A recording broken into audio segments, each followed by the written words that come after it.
modern tank has a primitive air about it. In an age of precision-guided missiles, it seems to be a relic of a dinosaur age of land warfare. But its thick armored hide conceals its space-age ballistic computer, its laser rangefinder, and its sophisticated electronics. For all its apparent crudity, the tank has remained the dominant weapon in conventional land warfare. In this program, Video Ordnance takes a look at why tanks have survived in spite of the many sophisticated weapons arrayed against them. It will examine the many enemies of the tank, as well as the development of sophisticated new armors and technologies to protect the tank. Tanks are not the only type of armed vehicle, and we will examine the tank's many relatives.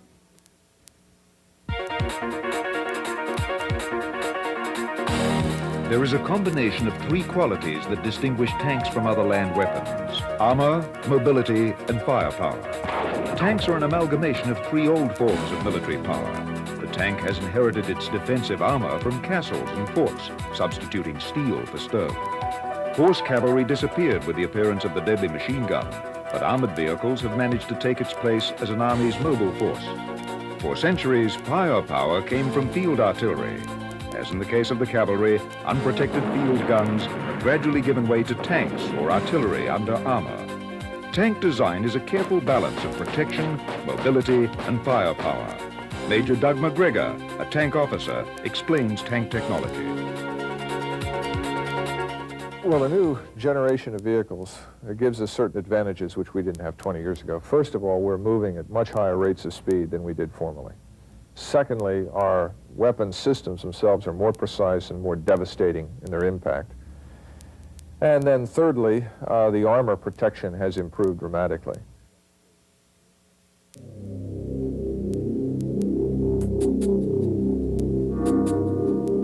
From the first days of tanks in World War I, tanks have been protected by increasing amounts of steel armor.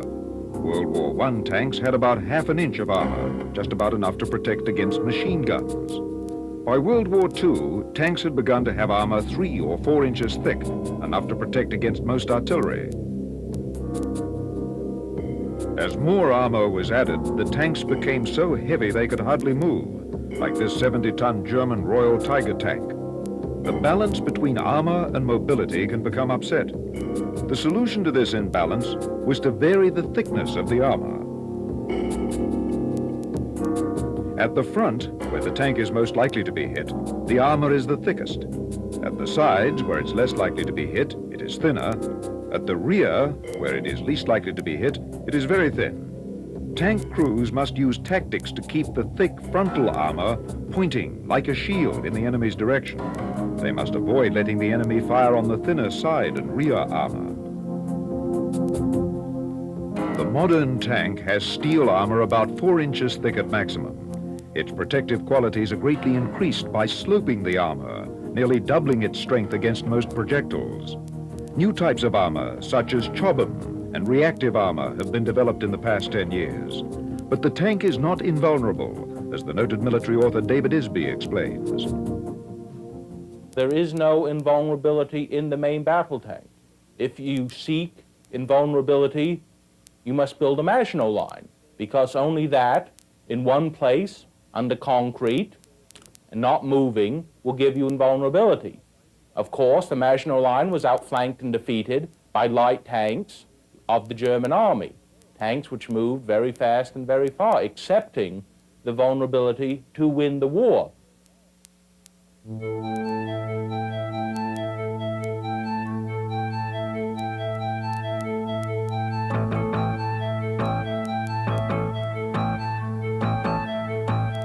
The early tanks moved no faster than a walking soldier.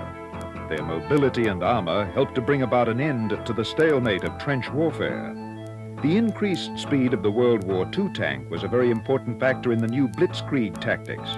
Tanks like the American Sherman, the Soviet T-34, and the German Panther had a top speed of about 25 miles per hour. Tank speeds did not increase much after World War II.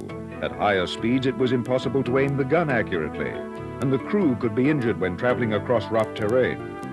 New automotive technology changed all that in the 1970s. New suspension systems and more powerful engines made higher speeds possible. Tanks moving at higher speeds make a much more difficult target for enemy gunners than slow tanks.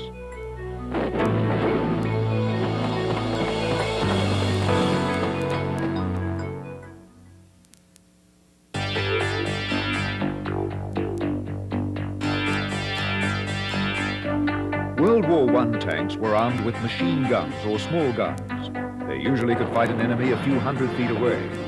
By World War II, tanks usually had 75mm guns, which could fire an 8-pound shell.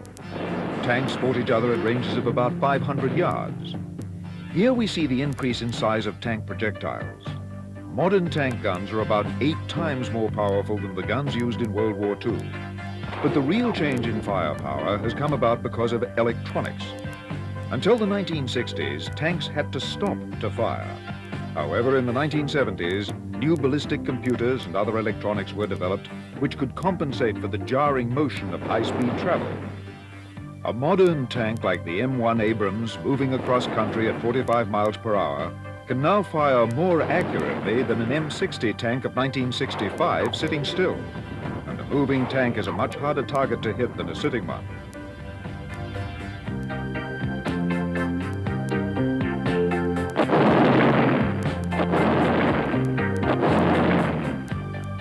Modern tanks are also fit with new high-tech sensors. The laser rangefinder, wind sensor, and ballistic computer make it possible for a moving tank to hit small targets 2 miles away on the first shot. The most sophisticated new electronic device on modern armored vehicles is called a FLIR, or Thermal Imaging Sight. It allows the tank crew to see at night. It works by detecting the small temperature differences between man-made objects and the natural background of earth and trees, so it can see in the dark or through haze and smoke. Until the advent of the thermal imager, tank combat usually took place in the daytime. In the future, it can take place at night as well.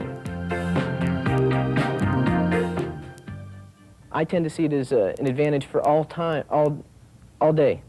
If you come out, and almost all armored vehicles are camouflaged with some type of camouflage pattern, and you pull out into an area and you want to scan the whole area, you may not see it through just a normal sight, a normal optical sight, simply because it might be camouflaged well.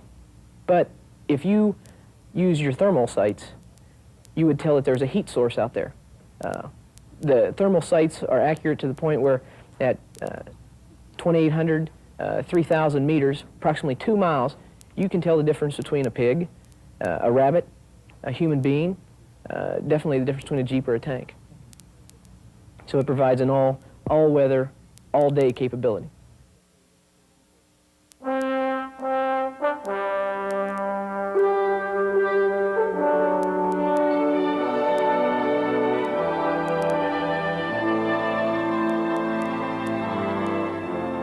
The modern tank has a 4-man crew. In the turret is the commander, the gunner, and the loader. In the front is the driver. There is probably nothing comparable to service on a tank, particularly if you're a tank commander or a gunner, for that matter, even if you're a driver or a loader. There's a certain rush that comes with moving across open country with a large number of tanks, the air against your face, the wind blowing through your face. You have this sense of irresistible power and the sense that there's nothing out there that can stop you. Whether or not that is true, of course, is irrelevant. The point is that psychologically, when you're in a tank, you believe that you are irresistible, that you are beyond destruction. And of course, that's a tremendous psychological advantage, which means that the shock action and the impact of a tank force on the battlefield is likely to be very great because the soldiers believe in it. It's a very physically demanding duty assignment. People often forget that when it's cold on the outside, it tends to be very cold on the inside. When it's hot on the outside, it's equally hot on the inside. And when you shoot and move, you think you just went 50 rounds with Iron Mike Tyson. It is extremely demanding, and your nostrils are filled almost constantly with the stench of diesel and cordite. So I suppose from that standpoint, it is not an easy thing to do for the soldier. It's very, very tough.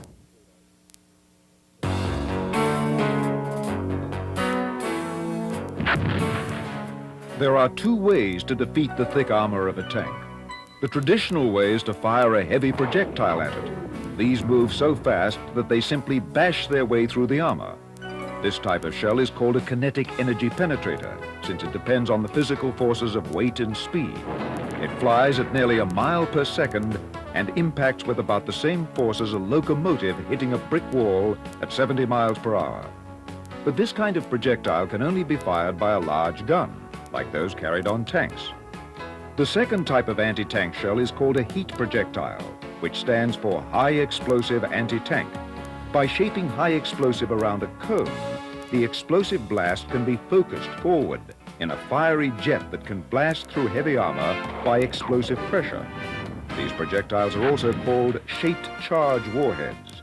These do not depend on speed to penetrate armor, so they can be placed on very small rocket launchers that even a man can carry. These small rockets are still a deadly enemy of the tank, but are often too small and inaccurate. The real threat today comes from guided missiles with shaped charges, which are larger and more accurate.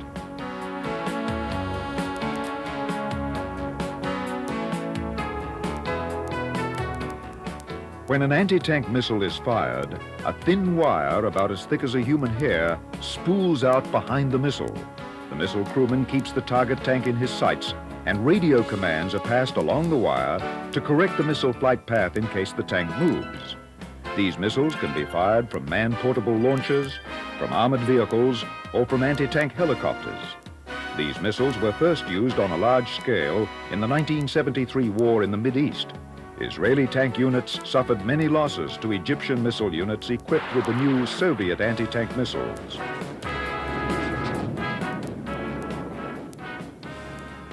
But a technological answer to the shaped charge threat was desperately sought by all the major armies.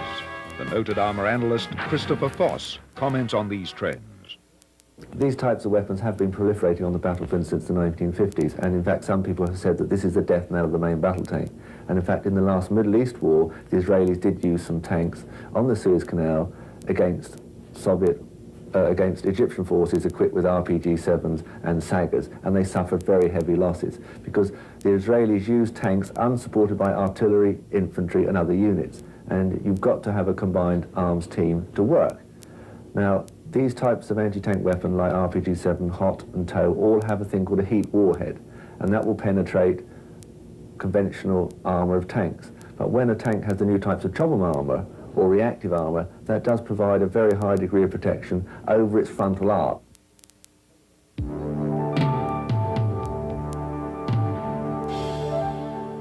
Two new armor technologies have been developed in the last decade to provide a shield against missiles using shaped charge warheads. These are called Chobham armor and reactive armor. Chobham armor is one of the more significant innovations that came out in the 1970s. Developed by the British, it is the first change from steel armor plate that's been used on every main battle tank since the first ones in 1916. It is a composite of laminates, not only of steel, but of other materials. The composition of it still remains highly classified. Chobham armor absorbs the terrific blast of a heat warhead before it can penetrate the main steel armor of a tank. This new Chobham armor is very effective against anti-tank missiles, but it is complicated and expensive. It is fit only to new tanks like the American M1, British Challenger, and German Leopard 2. Reactive armor is another method to defeat shaped charge warheads. The principle is quite simple.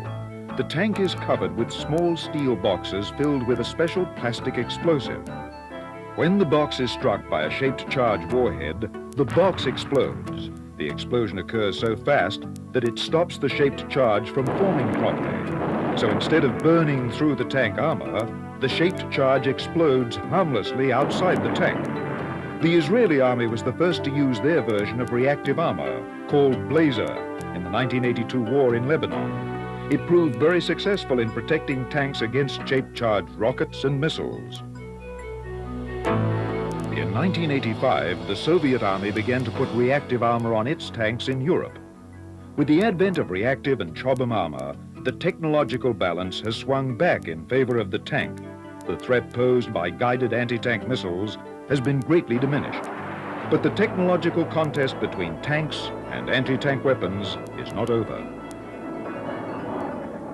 In recent years, these new armour developments have certainly extended the life of the tank by some time. The armour, counter-armour race is going on all the time. At the moment, we have got reactive armour, and the missile lobby is countering it with tandem warheads and other things. But then the tank lobby will again come back the other way. So it's a race all the time between one side and the other. The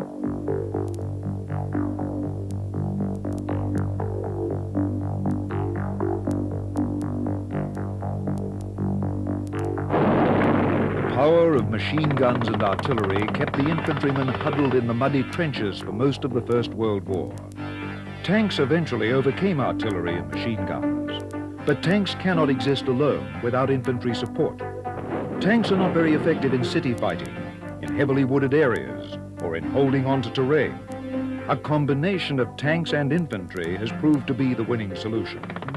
To give the infantry the same mobility as tanks, the armored infantry vehicle appeared in World War II. At first, they were only intended to transport the troops up to the battlefield in safety.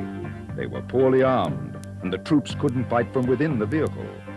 This type of infantry vehicle is called an Armored Personnel Carrier, or APC, like the U.S. Army's M113. The 113 was designed ultimately to be a battle taxi, to move dismounted infantry from one point to another, to dismount them so that they could then mount their attack or their defense essentially from a ground posture, not from a mounted posture. The battlefield has changed. We are now faced with much more lethal weaponry, particularly in the artillery, than we faced in the past. And we are increasingly convinced that unless you encase your infantry in almost as much steel as you do your tank crews, that they are not likely to survive for very long on the battlefield. So that today we are designing a vehicle from which the infantry can ultimately fight, as well as simply being transported around as it once was with the 113. This new type of infantry transporter is called an IFV, for Infantry Fighting Vehicle. It is designed to permit the infantry to fight from within its protective armor.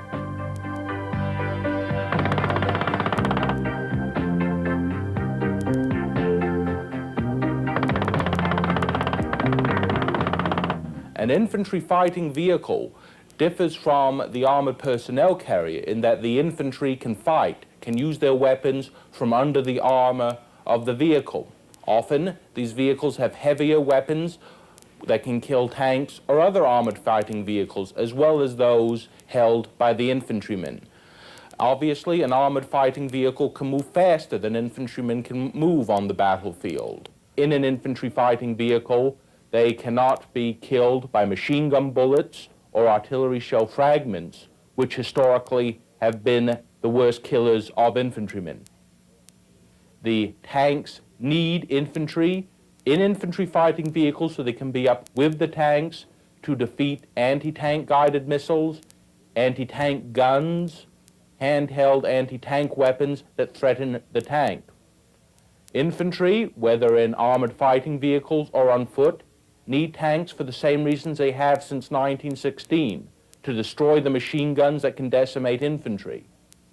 The two elements need each other very much. IFVs have turrets like tanks, but they are not tanks. Here we see the difference between these three kinds of armored vehicles. The IFV falls between the tank and the APC. It is not as well armored, and its weapons are not as powerful as tanks, but it has thicker armor and more firepower than the old APC. The IFV and the APC carry infantry, shown here in blue. The infantry troops can dismount from the APC and the IFV and fight on foot if necessary. This new category of armored vehicles has been very controversial because they are so expensive. They are not as heavily armored as a tank, and so they have been criticized as being too vulnerable. Well, logically, the troop carrier, as it's got to work with the main battle tank, should have better armor protection. But the only way you would do that is to have a troop carrier the same size as a Challenger or an M1, because that's the degree of protection you want, and that will be very expensive and very large, because there is a relationship between the weight of the vehicle and the end cost. I mean, you buy Bradleys, something like 7,000 of them, and if they were costing the cost of the M1, it would be a prohibitive amount. The U.S. Marine Corps has specialized infantry vehicles.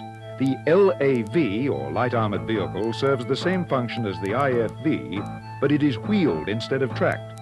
It is lighter than the U.S. Army Bradley and can even be carried by a helicopter. The AAV-7 is a special type of amphibious infantry vehicle designed to bring troops ashore from landing ships. It is designed to operate equally well in heavy seas or on the land. It serves the same role as the Army's APCs, but it is amphibious.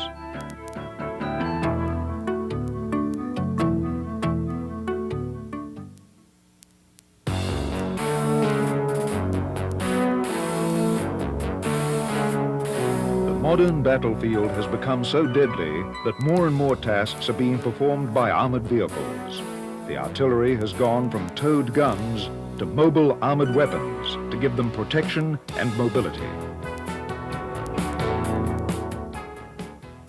The main thing is they can come into action quicker and fire their rounds on the enemy target and then withdraw before the enemy can actually detect them and actually neutralize them. I mean, there are many sensors on the battlefield, like location radars, sound ranging systems, which enable artillery to be plotted within seconds, and counter-artillery fire can come back. So you've really got to have mobile artillery systems to open fire very quickly and accurately, and then move off to another fire position as soon as possible. Armored artillery vehicles carry either guns or artillery rockets.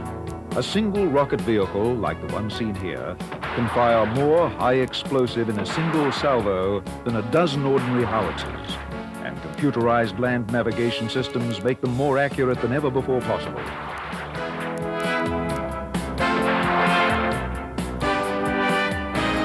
In spite of their armor, tanks are vulnerable to air attack.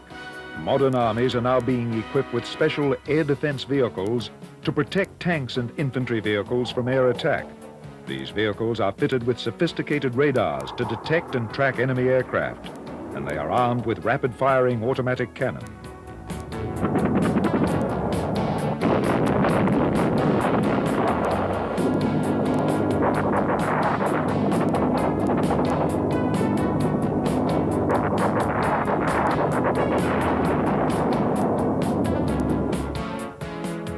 There are also missile-armed air defense vehicles like this French Roland.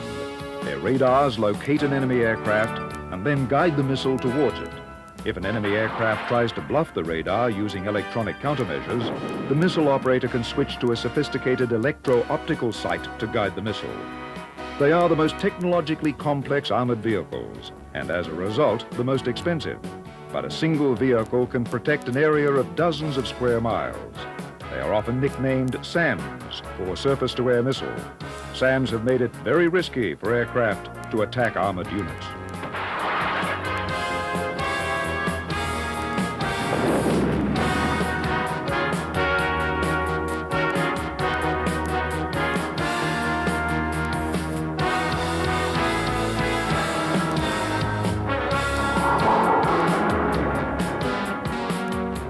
Even the paratroopers have their own type of light tanks that can be dropped from airplanes.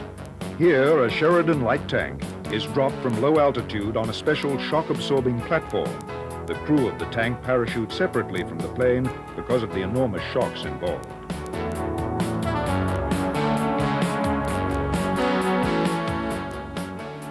And if we do away with the tank, what do we go back to? Trench warfare, because the tank has got mobility. It can survive on the battlefield against other types of weapons, NBC, small arms fire. And without tanks, where do you go? The tank is no longer the queen of the battlefield, but it's still got a very prominent role to play, and it will do certainly to the end of this century. The importance of armored vehicles has prompted the development of a great many high-technology anti-armor missiles. But advances in tank armor and fire controls make it likely that armored vehicles will remain the dominant weapon in land warfare for the foreseeable future. Firepower, the world's largest and most complete videocassette series on contemporary military technology. There are many more titles in this series which you can order now. If you want the latest in today's advanced weapons systems in the air, on land, and at sea, look no further. For program titles and information on how to order, call us at 1-800-377-7773 and get firepower.